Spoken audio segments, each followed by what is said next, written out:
Graça e paz, queridos. Estamos reunidos mais uma vez na presença do nosso Senhor para juntos refletirmos na verdade santa de Sua palavra.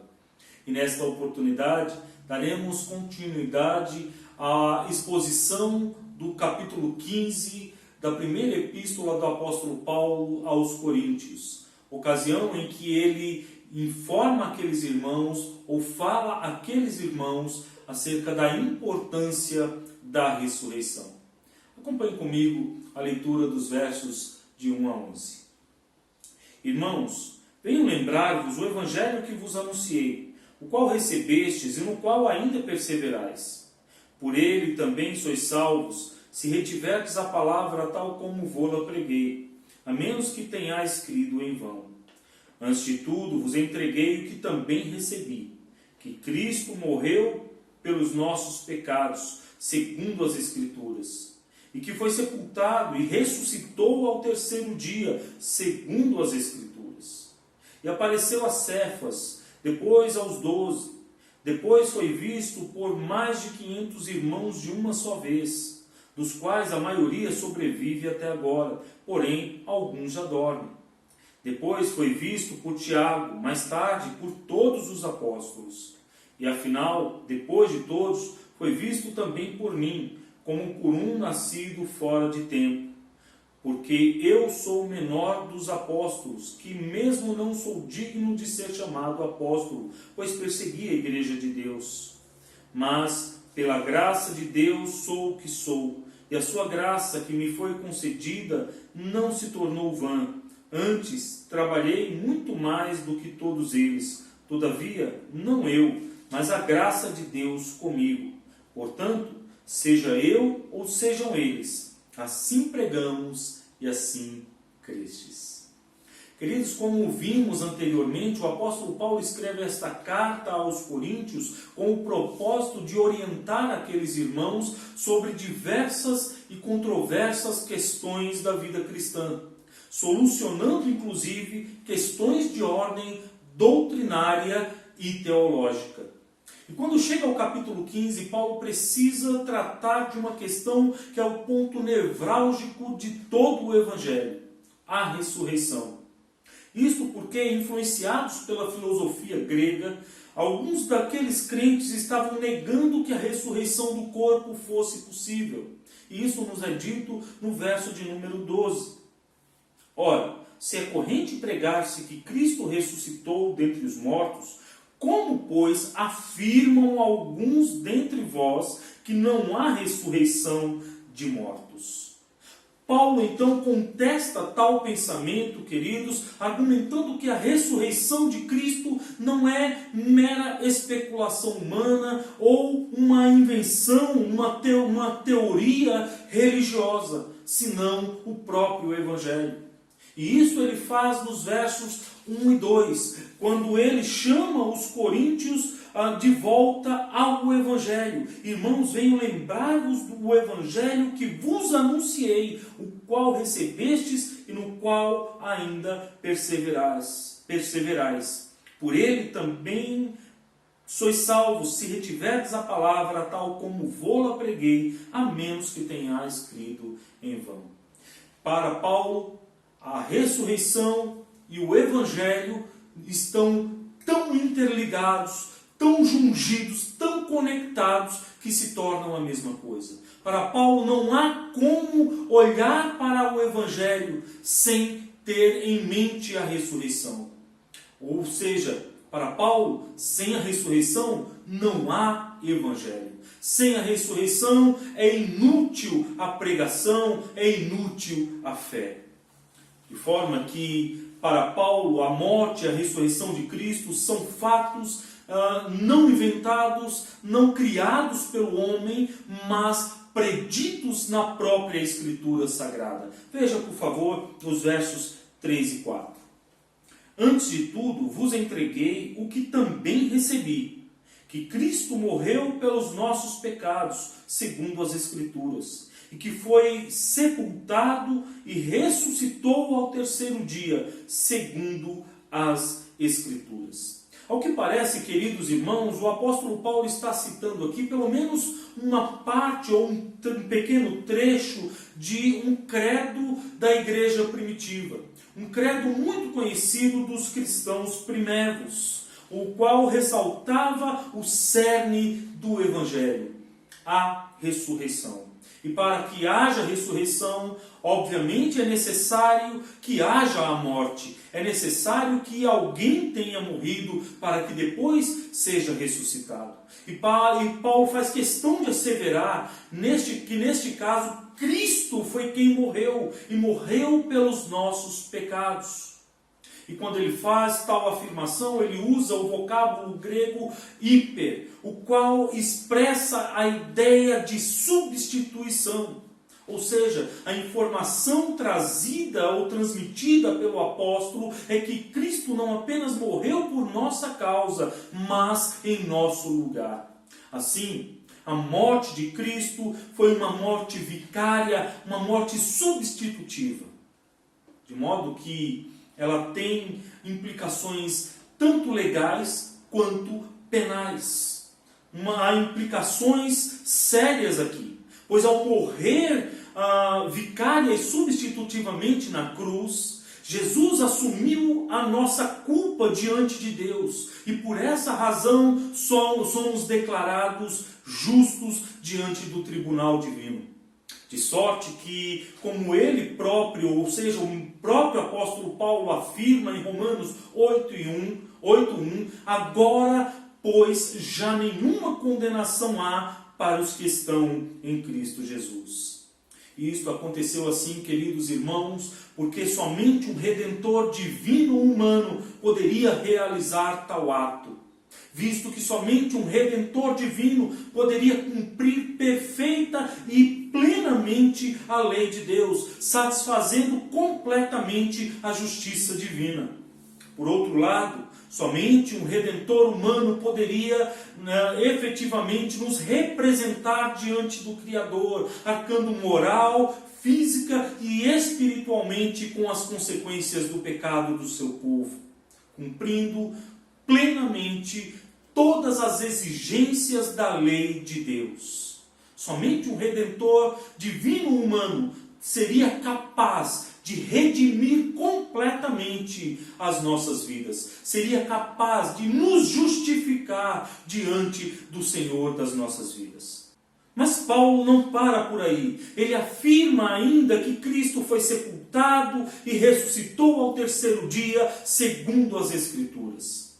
Notem, queridos, que o fundamento de toda a argumentação de Paulo é sempre o mesmo. As Escrituras, a verdade de Deus, a palavra de Deus. E é com base nelas que Paulo afirma enfaticamente que Cristo foi sepultado e ressuscitou ao terceiro dia. Paulo faz tal afirmação, queridos, alicerçado no Salmo 16, verso 19 ou 9 a 11. Veja comigo, por favor. Ele assim diz: Alegra-se, pois, o meu coração, e o meu espírito exulta, até o meu corpo repousará seguro, pois não deixarás a minha alma na morte, nem permitirás que o teu santo veja corrupção. Tu me farás ver os caminhos da vida, na tua presença a plenitude de alegria, na tua destra delícias perpetuamente. Este, queridos, é um salmo messiânico, no qual o salmista, em suas declarações, aponta para além de si mesmo, aponta para além da realidade em que ele está vivendo.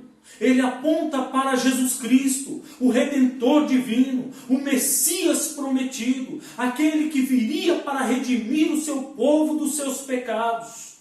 E isto, queridos, é comprovado pelas palavras do apóstolo Pedro, lá no livro dos Atos dos Apóstolos, no capítulo 2, versos 22 a 32, que nos diz assim: Varões israelitas, atendei a estas palavras. Jesus, o Nazareno, varão aprovado por Deus diante de vós com milagres, prodígios e sinais, os quais o próprio Deus realizou por intermédio dele entre vós, como vós mesmos sabeis, sendo este entregue pelo determinado desígnio e presciência de Deus, vós o matastes, crucificando-o por mãos de iníquos, ao qual, porém, Deus ressuscitou, rompendo os grilhões da morte, porquanto não era possível fosse ele retido por ela. Porque a respeito dele, diz Davi, diante de mim via sempre o Senhor, porque está à minha direita, para que eu não seja abalado. Por isso se alegrou o meu coração, e a minha língua exultou. Além disto, também a minha própria carne repousará em esperança, porque não deixarás a minha alma na morte, nem permitirás que o teu santo veja corrupção. Fizeste-me conhecer os caminhos da vida, encher-me-ás de alegria na tua presença. Irmãos, seja-me permitido dizer-vos claramente a respeito do patriarca Davi, que ele morreu e foi sepultado, e o seu túmulo permanece entre nós até hoje, sendo, pois, profeta, e sabendo que Deus lhe havia jurado que um dos seus descendentes se assentaria no seu trono. Prevendo isto, referiu-se à ressurreição de Cristo, que nem foi deixado na morte, nem o seu corpo experimentou corrupção. A este Jesus Deus ressuscitou, do qual todos nós somos testemunhas. Queridos irmãos, percebam que o salmista está falando para além de si mesmo, está apontando para muito além de si, está apontando para Cristo Jesus, o Senhor da glória, aquele que morreu efetivamente por nossos pecados, aquele que morreu efetivamente no meu e no seu lugar, mas que não foi detido pela morte. O seu corpo não experimentou a corrupção. Antes, ele ressuscitou ao terceiro dia, vitorioso, glorioso, Senhor da vida, derrotando a própria morte. Um salmo como este, queridos, é um salmo que desperta a esperança em nossos corações. É um salmo que nos mostra que o Deus que o inspirou é capaz de realizar todas as suas promessas. É um salmo que nos edifica de forma profunda e de forma gloriosa. Destarte, queridos irmãos, a morte de Cristo, já referenciada no Salmo 16, bem como a sua ressurreição, tem um significado central e redentor para a fé cristã. E um fato incontestável como este não poderia ficar sem o testemunho fiel e peremptório daqueles que o presenciaram. Destarte, Paulo se vale não apenas de suas próprias palavras, recorrendo também ao testemunho de pessoas que poderiam facilmente comprovar as suas proposições. Vejam o que ele diz nos versos de 5 a 9 do capítulo 15 de 1 Coríntios. E apareceu a Cefas, ou seja, apareceu a Pedro, e depois aos 12. Depois foi visto por mais de 500 irmãos de uma só vez, dos quais a maioria sobrevive até agora, porém alguns já dormem. Depois foi visto por Tiago, mais tarde por todos os apóstolos, e afinal, depois de todos, foi visto também por mim, como por um nascido fora de tempo, porque eu sou o menor dos apóstolos, que mesmo não sou digno de ser chamado apóstolo, pois persegui a igreja de Deus. O apóstolo Paulo deixa muito claro que não são apenas as suas palavras, não são apenas nas suas palavras que Cristo ressuscitou. Antes, ele foi visto por muita gente, por diversos irmãos que poderiam comprovar o que ele estava dizendo. Inicialmente, ele fala da aparição de Cristo Jesus ao apóstolo Pedro, o líder do colégio apostólico. Em seguida, faz alusão aos demais apóstolos, ou seja, aqueles que caminharam com Cristo, que aprenderam com Cristo e que estiveram com Cristo em sua jornada terrena. Aqueles que, como Pedro, estiveram sob sua tutela, aprendendo com ele dia a dia sobre as verdades do reino de Deus. Ou seja, Paulo invoca como testemunhas aqueles que haviam caminhado com Cristo ao longo do seu ministério nesta terra e que tinham agora o seu apostolado reconhecido e confirmado pela igreja primitiva. Na sequência, ele declara: depois foi visto por mais de 500 irmãos de uma só vez, dos quais a maioria sobrevive até agora, porém alguns já dormem. É preciso dizer aqui, queridos irmãos, que o apóstolo Paulo não está aqui ensinando uma espécie de sono da alma, uma espécie de hibernação cristã. Muito pelo contrário. O vocábulo grego usado por Paulo aqui é koimé, e dá a ideia de morte. Ele realmente expressa a morte, e não um sono, não um dormir da alma, mas a morte do corpo, a morte física, a morte pessoal. Ou seja, Paulo não está de alguma forma ensinando este ensino herético apresentado por alguns, de que a nossa alma vai para a presença do Senhor e fica dormindo na sua presença, aguardando o grande dia do retorno de Jesus Cristo. Não é isso que Paulo está ensinando aqui.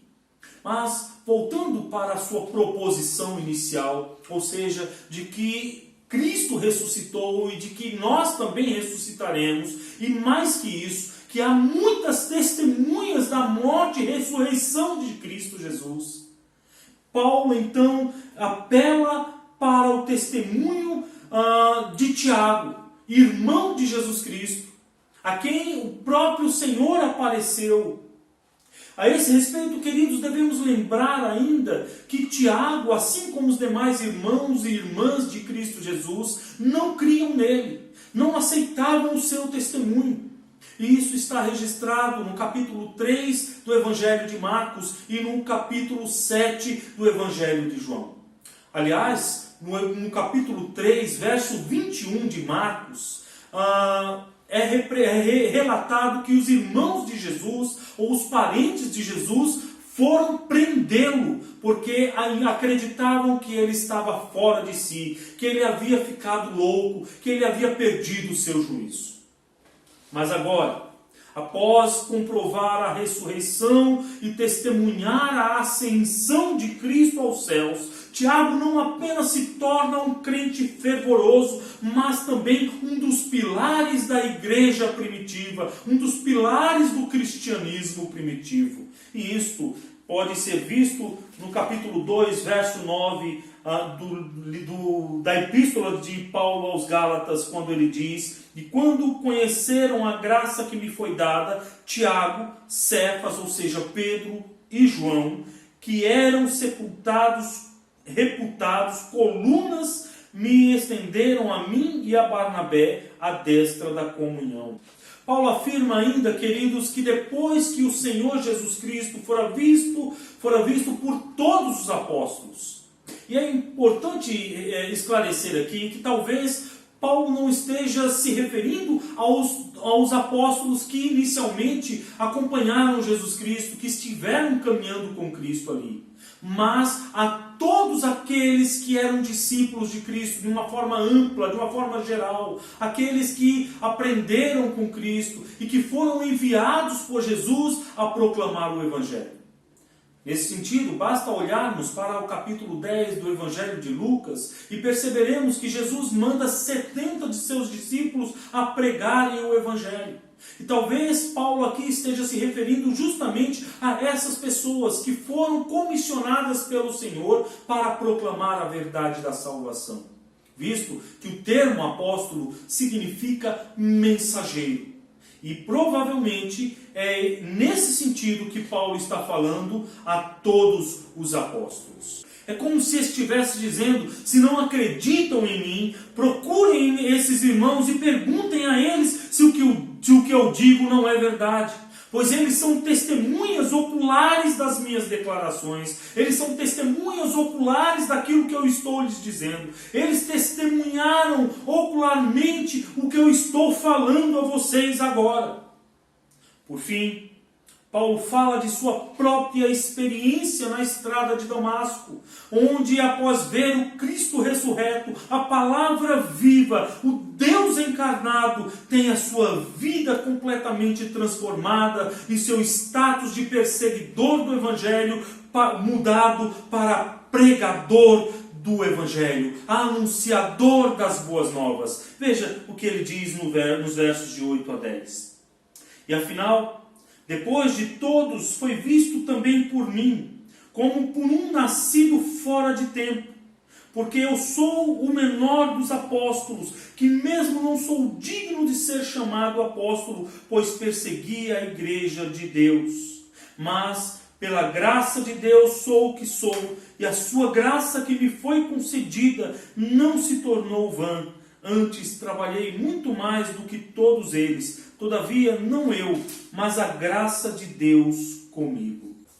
Queridos irmãos, Paulo usa aqui uma linguagem figurada. Ele fala que é como alguém que nasceu fora do tempo, ou seja, ele é como um filho abortivo, um filho que foi abortado. E diz ainda que ele é o menor de todos os apóstolos. Contudo, não devemos pensar que suas palavras neste caso, ou nestes versos, é de alguma forma um complexo de inferioridade, como se Paulo estivesse sofrendo algum complexo de inferioridade, pois não é este o caso. Pois suas palavras indicam o reconhecimento de que tudo o que somos, temos ou fazemos é mérito do Senhor e não nosso. Isso fica muito claro no verso de número 10, quando ele diz: mas pela graça de Deus sou o que sou, e a sua graça que me foi concedida não se tornou vã. Antes trabalhei muito mais do que todos eles. Todavia, não eu, mas a graça de Deus comigo. O que fica evidente, queridos, é que as provas da ressurreição de Cristo são verdadeiras e incontestáveis, sendo, portanto, o argumento de Paulo sólido e axiomático, ou seja, indiscutível, irrefutável, pois está fundamentado nas Sagradas Escrituras. Tanto nas Sagradas Escrituras, melhor dizendo, quanto no testemunho ocular de diversos irmãos. É importante ressaltar ainda, queridos, que para Paulo, a ressurreição de Cristo é um fato que estimula o serviço cristão. Vamos mais uma vez ler o verso 10 e em seguida o verso de número 11. Mas pela graça de Deus sou o que sou, e a sua graça que me foi concedida não se tornou vã. Antes, trabalhei muito mais do que todos eles, todavia não eu, mas a graça de Deus comigo. Portanto, seja eu ou sejam eles, assim pregamos e assim crestes. Notem que para o apóstolo Paulo, outrora perseguidor da igreja, feito agora pregador do Evangelho, ficar parado, olhando para a vida passar, inerte e indiferente àqueles que estão mortos em seus delitos e pecados, não é uma opção, não é algo a ser considerado. Se agora ele é contado entre os apóstolos, é porque um dia a maravilhosa graça de Deus o alcançou. A graça que na sua vida não se tornou vã. E ele não permitiria que isso acontecesse, sendo omisso quanto às suas responsabilidades apostólicas. Antes trabalhei muito mais do que todos eles, todavia não eu, mas a graça de Deus comigo, diz o apóstolo. Nesse sentido, o comentarista bíblico Leon Morris afirma que Paulo espontaneamente atribui tudo o que fez na obra cristã à graça de Deus. Esta sozinha o transformou de perseguidor em zeloso pregador. Ele não apareceria como apóstolo diante dos coríntios, não fosse pela graça e pelo que a graça realizou nele. Todavia, não eu, mas a graça de Deus comigo, afirma o apóstolo Paulo. A questão, queridos, é que para Paulo, a graça de Deus é quem age. Para Paulo, a graça de Deus é quem executa a vontade do Senhor na sua vida. De modo que Paulo é muito consciente que não apenas a sua salvação, mas também seu serviço é resultado da maravilhosa graça de Deus operando em sua vida e por seu intermédio. Somente a graça divina poderia vencer os seus deméritos e transformá-lo num eficiente proclamador das boas novas da salvação. Um privilégio que ele não considerava particularmente seu, pois os demais apóstolos também o fizeram de modo eficaz, levando muitos aos pés do Criador, levando muitos aos pés do seu Senhor. Portanto, seja eu, ou sejam eles, assim pregamos e assim crestes. O fato é que nem Paulo nem os demais apóstolos corromperam a mensagem do Evangelho para torná-la agradável ou mesmo palatável aos seus ouvintes. Antes a expuseram como realmente é a palavra de Deus. E é assim, queridos, que ela deve ser recebida e proclamada por cada um de nós. Não há como aceitar apenas parte do Evangelho. Não há como aceitar apenas aquilo que nos agrada. Não há como aceitar apenas aquilo que nos satisfaz. Ou recebemos a palavra de Deus em sua integralidade, ou então esse não é o Evangelho. Ou aceitamos as benesses e o peso do Evangelho, ou então não estamos recebendo o verdadeiro Evangelho, ou então não estamos aceitando o verdadeiro Evangelho. Aceitar o Evangelho é reconhecer que ele é o poder de Deus para a salvação de todo aquele que crê. Aceitar o Evangelho é se render aos pés da cruz, aceitando tanto o bônus quanto o ônus. Nesse sentido, o Senhor Jesus Cristo diz que quem quiser segui-lo deve tomar a sua cruz e negar a si mesmo. De outra sorte, não poderá ser seu discípulo. Caminhando para o fim, em frente ao que aqui foi exposto, algumas verdades precisam ser ressaltadas para a nossa edificação.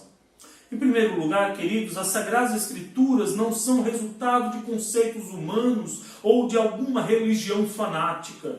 Elas procedem de Deus, elas vêm de Deus, elas nascem em Deus.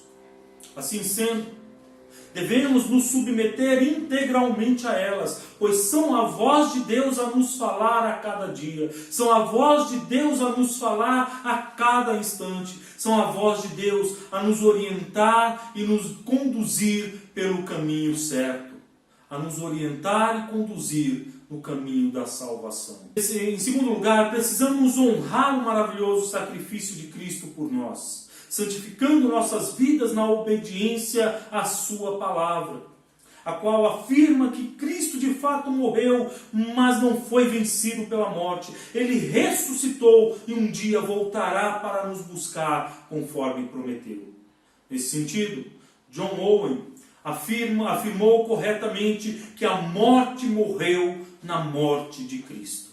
Ou seja, Jesus Cristo venceu a morte e ele cumprirá a sua promessa de voltar para nos levar para que onde ele está, estejamos nós também.